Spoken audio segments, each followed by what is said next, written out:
Good Wednesday evening. Welcome to the High School Fan Zone on 100.7 The Score. As always on Wednesdays, we wrap up the week with 3 segments, Lubbock High, Friendship, and Lubbock Cooper. That changed a little bit coming into this school year. From now until the week of before Thanksgiving, we will go Monday nights, Estacado, Memorial, and Liberty, 6 to 7:30 p.m. Tuesdays are Monterey and Coronado, 6 to 7 p.m. And then Wednesdays, just like tonight, we're going to go Lubbock High, Friendship, Lubbock Cooper, 6 to 7:30 p.m. On Friday night, 6 to 6:30 p.m. on Double T 97.3 FM, and right here on 100.7 The Score, you can listen to the West Texas Friday Night Preview Show. And from 9:30 to midnight, same two spots on the dial. I don't even know if there's a dial anymore, but on your radio, you can listen to the West Texas Friday Night Scoreboard Show. Archive shows can be found on the High School Fan Zone page at doubletsportsnetwork.com. And make sure you download the 100.7 The Score mobile app to listen live or to listen to podcasts of all 8 High School Fan Zone shows. So that means these 3 tonight will be on there. We're going to jump into the Westerner Fan Zone really quick here but we're going to talk about Lubbock High basketball. Before we do that, I'm going to call up on this website that I know fairly well. We're going to run through the football schedule to make sure we get that out of the way because we are week 7 of the high school football season, and it's hot and heavy. Lubbock High has a bit of a game this week. We'll start with Thursday night, though. Thursday night, the game at Lowry Field. Coronado is at home against Abilene High. Mustangs hunting for that elusive first win. That will be on 96.9 The Bull. Friday night, full slate. Full slate, but not many games in Lubbock this week. In District 2-6A, Friendship goes on the road to open that district season at Midland High. That's on Double T 97.3 FM. The battle for the Silver Spurs. I'm going to get Coach Perez to talk about his memories about that a little bit because he is a proud Lubbock High graduate. Monterey and Lubbock High, 7 p.m. at Lowry Field. That's 2-5A Division I. That will be, I believe, on another network with Rob Bro on the call. I almost said Nick Long. Nick Long's the Estacado broadcaster, and we'll get him in a second. In District 2, 5A Division II, Lubbock Cooper is on the road at Shotwell Stadium. They take on Abilene Cooper at 7 p.m. That's right here on 100.7 The Score. Plainview goes over to Wichita Falls Legacy in that district as well. In District 5, 4A Division II, Estacado goes down the road to Levelland for a 7 p.m. kickoff. That's also on another network with Nick Long on the call. Liberty Patriots try to snap back after they lost their first game this season last week. They go all the way up to Perryton for a 7 p.m. kickoff, and that is on 93.1 Young Country. In TAPS action, Trinity Christian's on the road at Fort Worth Christian, Lubbock Christian's at Lake Country, which is also in the Fort Worth area. And the TAPS game that was supposed to be played this weekend actually has been canceled. The other team did not have enough guys, so that's the football schedule. We'll come back to that once more before we're done tonight. As I introduce, I'm going to let my coaching guest introduce his 2 players here. To my far left, if you're watching on TV, is Jose Perez, first year. Is that weird to hear? First year head coach at Lubbock High. He actually came on once last spring. Longtime assistant under Tony Wagner at Estacado. Remind me where else you had stops before you got to Estacado. I was in middle school at OL, and then I was at Petersburg 1 year. Petersburg, Texas. We were telling some stories about that. That's a little bit of a different world. You need to take some of these young guys up to that gym sometime and get them. They knocked it down, so we can't even look at. Wow! Yeah, so they built a whole new. Yeah, they built a whole new school. So. All right. Well, Lubbock High's gym is old, but has a lot of character. Absolutely. And it's a great place to watch a game especially when there's a lot of people in there. It gets a little hot. That's what high school basketball is supposed to be like. So introduce these 2 guys, and then I'll have them say something so people know them by voice as well. Got Coen, sophomore, and then Javian Moody, senior point guard. I'm going to embarrass Javian a little bit here because I was telling him that his grandpa, David Moody, is a very famous former Lubbock High or Estacado student athlete, coached at Estacado, coached at Coronado, coached at Lubbock High, and he's touched a lot of lives. Got a pretty famous grandpa there, Javian. Did you tell him you were coming on tonight?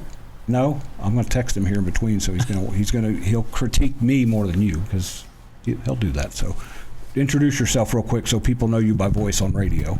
Hello, I'm Javian Moody, and point guard for Lubbock High basketball. You're a senior, correct? Senior, yes, sir. You've been around. I know I've covered some games you've played in. I'm Coen Peaslee. I'm a sophomore at Lubbock High. And he's stretched, you 6'3"? Something like that. We'll give you 6'3". Yeah. Coach needs a little bit of height, so. Jose, when we talked last spring, you'd just gotten the job. You were just kind of getting your feet on the ground. Right. You've had some time now. You did a lot of stuff this summer. I know you guys just got done doing some stuff. I don't even know. Was that the Alamo? We played an Alamo Hoops showcase Saturday, and then we're also playing in Liberty's Fall League on Monday night. Yes, sat down with Parker Hicks today, and he told me he was impressed with what you guys have done so far. He Yes, said sir. that you can tell that there's an uptick. He said he's looking forward to seeing you guys as the season goes along. He said he's going to be glad when he doesn't have to see you after this because you guys beat him, right? We did. You beat him. He had two guys. He's missing a whole bunch of Liberty's got a lot of dudes putting pads on right now. Yeah, putting pads on, but a little bit different. But they also have two of their main they have guys. two of their main guys. So no, it was good. To be able to see these guys compete against Parker's team because he does a great job with those guys. Very good young coach, and you get to see at least one district team in that. Plainview. Two of them. We played Plainview, and then we played Coronado Monday. So okay, so you did a little bit of a sneak peek. Javian, grab that mic. Let's get you talking here. You played for Coach Reggie for a couple of years. Coaching, changing the off season. What's it been like to get used to Coach Perez? It's been hard. Practice has been hard actually, but it's been great. Hard in a good way? Yes, sir. All right. Well, we know. You know who he coached with the last couple of years? Yes, sir. Coach Wagner. Have you heard some of the stories from Coach Wagner's players about what practices are like? Yes, sir. There you go. We got a guy who's been influenced. What about you, Coen? What's it been like for you to get used to a new system? Yeah, it was hard to adjust at first, but as it's gotten going, then it's been better. And I'm going to go back to what I said. You guys, they're high-intensity workouts, fair to say? Yes, sir. Has that been good for you guys so far? Yes, sir. All right, we're coming up on the first break in the Westerner Fan Zone. We'll come back to talk more Lubbock High basketball and what's going on later this week on the High School Fan Zone. Breaking down Lubbock High sports. This is the Westerner Fan Zone podcast from 100.7 The Score. Welcome back in. We're in the Westerner Fan Zone on this Wednesday night. We'll follow up with Friendship and Lubbock Cooper a little bit later. I ran through the football schedule and just to make sure I got everything right. Friendship games are on Double T 97.3 FM. Lubbock Cooper is right here on 100.7 The Score. Coronado 96.9 The Bull. Monterey is on 93.7 The Eagle. And Liberty is on 93.1 Young Country. When we get to basketball season and baseball and softball, there will be Lubbock High games on the radio. I know that that's through West Texas Sports Marketing. I'll probably mess that up. Mac Owen will scold me if I did. But you guys will be on radio. This is a little bit different world. You're coming from Hutch. You've been around for a few years. Lubbock's a cool place to be a high school athlete. Javian, grab that microphone. I told Coach I'm going to get you to talk here a little bit. You grew up in this area. You've dad, your uncle, your parents, your grandpa, I mentioned him. Lubbock is very competitive. You've seen it the last couple of years playing varsity. How competitive do you feel like you guys have a chance to be this year with Coach calling the signs or signals now? Yes, sir. It's been very competitive, but I feel like team we have right now, we can go to playoffs, but it's kind of hard because from Lubbock High, expectations is low, so. And you guys don't, your district is no joke. No joke, yes, sir. With all due respect to the district that Estacado and Liberty are in, there were some nights when your guys didn't have to be absolutely fully engaged. But Lubbock High, and you've seen every it. night. You grew up here. You know every night, especially the configuration it is now, that monster district. Yeah. I did it again. Yeah, I keep doing that because I covered a kid back in Louisiana named Liam Peaslee, and I saw your last name, and it's locked into my head. Coen, were you on varsity last year? No, sir. I was on the freshman team. Okay, so you're getting your first taste of I am. Yeah. what it's going to be like. And I've talked to a lot of football coaches because with Memorial opening this year in Liberty a few years ago, they get freshmen and sophomores who are playing varsity and get really big eyes that first couple of times. How do you get ready for that? How do you kind of, because there's going to be some crowds, there's going to be some, what I always tell them is there's going to be a lot more people rooting against you than you're used to. Yeah, for sure. I mean, last year was a decent introduction to the high school athletics, but it's a whole different game at the varsity level. It's a lot faster paced and a lot more people come to watch. And those practices are probably a little bit different too, I would imagine. Yes, sir, for Who sure. was your freshman coach at Lubbock High last year? Coach Flemons. That guy has a pretty famous dad too. He does, yeah. Yes. Have you met his dad? I haven't met his dad, but he was talking about him a few times. Are you guys Texas Tech basketball fans? Yes, sir. Tell me if I'm wrong here. Probably one of the top 5 basketball players that's ever played at Texas Tech. That's how good he was. So, yes, sir. And I believe your coach Flemons was a pretty good high school player in the Houston area, maybe. Or they may have moved to Paducah, which is another one of those gyms. So I mentioned it's Silver Spurs Week. Silver Spurs Week. Football, it's a little bit different deal than anything else. What year did you graduate? 01. So I have a frame of reference here. You went to high school when you guys beat Monterey 2 years in a row. 2 years in a row. My sophomore and junior year, we had the Spurs. Lost them my senior year. It's the last time it's happened. Yes. And I believe it was the first time since the early 80s yes. that it had happened. It was pretty cool back then. It was. You went to high school with some guys I got to know really well covering football. I didn't cover much high school basketball. Why is that rivalry so important? Then these guys are going to get to taste a little bit more. Javian's gotten a feel for it, but yeah, it's important just because it's cross town. You know, they don't like us, we don't like them. You know, that was always the mentality. You know, when we were in high school. It's funny because like now we see those guys around and we're great friends. You know, and talk all the time, but. Back then it was, we don't like you, we don't, and we're going to take it to you. And it was a respect, that we had to earn. And again, Lubbock High back in the day they had decent teams, and being able to hold those Spurs, man, you get those bragging rights for that whole year. Javian, grab that mic. You've been at Lubbock High for 4 years. Yes, sir. You guys haven't won the Silver Spurs since you've been there. No, sir. But what I like is it is a football thing, and you guys have struggled some in basketball, but when you play Monterey, when you play Coronado, that brings the best out of you guys. I think you've beat Coronado a couple times the last couple years.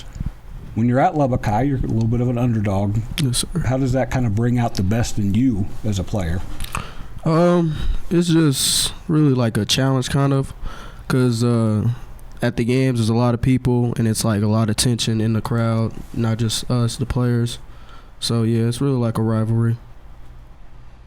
Coen, have you been exposed to that full blow yet?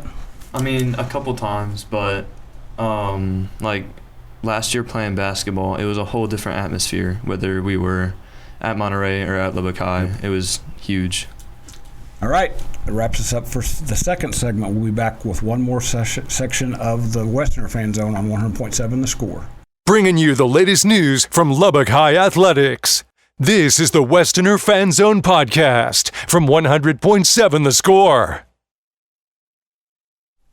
Welcome back in. We have one more segment of the Westerner Fan Zone. We were talking, probably boring the young guys here, we were talking about some of the history at Lubbock High back when Coach was a senior. In fact, Emilio, the offensive coordinator, is your era as well, I think. Yeah, he graduated a year before. Okay. So he was 2000.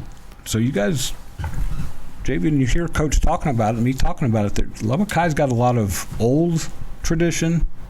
You guys can walk through your halls. I've seen those hallways. There's a lot of cool, but it hasn't been too terribly long. How cool would it be for you as a senior to help kind of rekindle that, get you guys back to the playoffs? I feel like it would like bring more people in a way, and I guess change like the talk around the town about Lubbock High. I know, I told you back there, I've got a daughter who's a senior at Lubbock High. When you guys were at Hutch, you were competitive with Yes, sir. middle school programs. And I think these last couple of years, it's been the same. So it's not like you forgot what you were doing. It's just sometimes you got to have a little spark. Yes, sir. We asked one of the young guys here. You've seen how hard these older guys, I'm the old guy, how hard they've worked to get better. When you're one of the young guys coming in, how much does that kind of motivate you to make sure you're doing what you can to get them to where they want to get before they graduate? Yeah, I mean, naturally, you would look up to a senior on the team or just walking around the hallway and then kind of follow their example. And it's kind of gotten me to where I am right now, and then I can continue on my own. I'm going to give you guys a pop quiz. Who's the most famous Lubbock High graduate? I couldn't guess. You've seen this picture in the hallway. You've seen a big pair of glasses out there on 19th Street. Buddy Holly. There we go. I knew that. You kind of got Buddy Holly glasses going there. You were about to say me. It's a pretty famous one. All right, who's the most famous sports graduate or sports alumni of Lubbock High? Hand that to him. I'll see if I can nudge him that way. He played for a team that's on your shirt. There's also a display of him in the hallway. Is it Patrick Mahomes? No, that's a good guess. If Patrick Mahomes would have played for Lubbock High, I think. Oh, Lubbock High. Now, this is going to age me. I mean, he played for the Chiefs literally before I was born. A guy named E.J. Holub. Have you seen the display of him in the hallway? Probably. And he was a Red Raider, too. Your old grandpa would know him. I'm trying to think. I don't think he would have played with him, but he would know who he was. So, who was the most famous graduate from your class? From my class? Because Lubbock High, here's the thing, you guys are athletes, but getting that diploma from Lubbock High, there's a lot more to it than being an athlete. That's going to come in handy the rest of your life. I couldn't think of any of the famous ones from. I'm trying to think. Maybe one of the Gonzalez brothers, baseball guys. Maybe. Matt was famous. Matt Porras was famous when he was there. Yeah. And now he cracks me up with some of the stuff he posts on social media. Like I said, I want to see you guys. I'm eager to see you guys because I think Coach has brought a breath of fresh air. I'm a big fan of Reggie Gibbs. Ironically, Coach Gibbs was an Estacado graduate. He was an Estacado graduate. He was one of our volunteer coaches when I was at high school. When you told me all the connections, and you coached Josh Davis? His dad was our assistant. I think Josh was 5th, 6th grade, something like that, so he was always around. See that what Coach was talking about, how you know all those guys. Do you guys know Monterey and Coronado and Estacado guys pretty well? Yes, sir. Mm-hmm. Grab the mic there. I'm going to guess you've bopped around Estacado a little bit, because your uncle's been a principal there, and grandpa's. I'm going to tell you again. Go to look on the wall. Your grandpa's on the mural on the wall. He's probably inside in the hallway too. Yep. There's pictures of all their guys that have gone on to play college football. When did you move here? I know Dad said he's from Maine originally. When did you get to Lubbock? Oh, I was born here. I was born and raised. So this is home. Yes, sir. Lubbock High, like I said, if you start digging into their tradition and their history, and there's a lot there. Yeah, for sure. Does that give you a little source of pride, being an athlete, following in all those steps? Yeah, I mean, it's been a dry spell lately, but looking at the past, I think we can recreate the success that we had then. Your football guys still have a chance to do that, and then they pass the torch on to you. So I have a feeling that things are going to change a little bit in some of the boys' team sports this year just because of the coaches that Juan Rod's brought in. So that's going to wrap us up on this part of the High School Fan Zone on a Wednesday night. We'll be back to talk friendship football after this break in the Tiger Fan Zone.